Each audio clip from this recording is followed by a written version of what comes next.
नमस्कार शेतकरी मित्रांना, आज आपण पाहणार आहोत गोअमृत म्हणजेच शेती उपयोगी, ज्यामधून आपल्या शेतीमधील बॅक्टेरिया निर्माण कसे व्हावे आणि गोअमृत या औषधापासून आपण आपल्या रासायनिक खतापासून रासायनिक खते टाळू शकतात. त्यामध्ये जसे युरिया, DAP हे खते न वापरता आपण गोअमृत वापरून आपल्या शेतीला चांगलं जमीन बनवणार आहोत.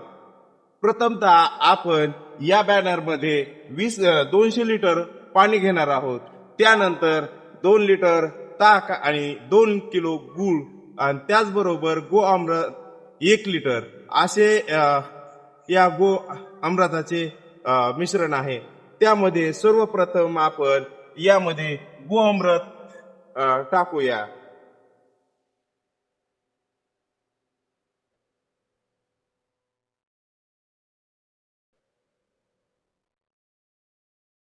हे आपणास आपले कृषी सहाय्यक आणि कृषी विभागाअंतर्गत आपणास मिळाले आहे. त्यानंतर आपण देशी गाईचे असे 2 लिटर ताक घेतलेले आहे आणि ते आपण यामध्ये टाकणार आहोत.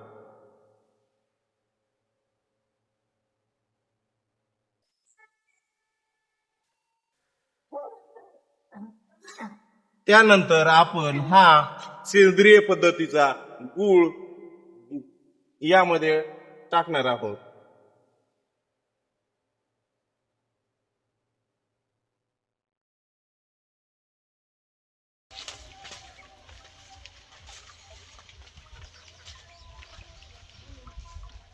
लाकडी काठीच्या किंवा प्लास्टिकच्या बांबूने ढवळणार आहोत. हे असे मिश्रण आपण प्रत्येक दिवशी 3 दिवस ढवळायचे आहे आणि त्यानंतर 7व्या किंवा 8व्या दिवशी आपल्याला गोअमृत तयार होणार आहोत. धन्यवाद.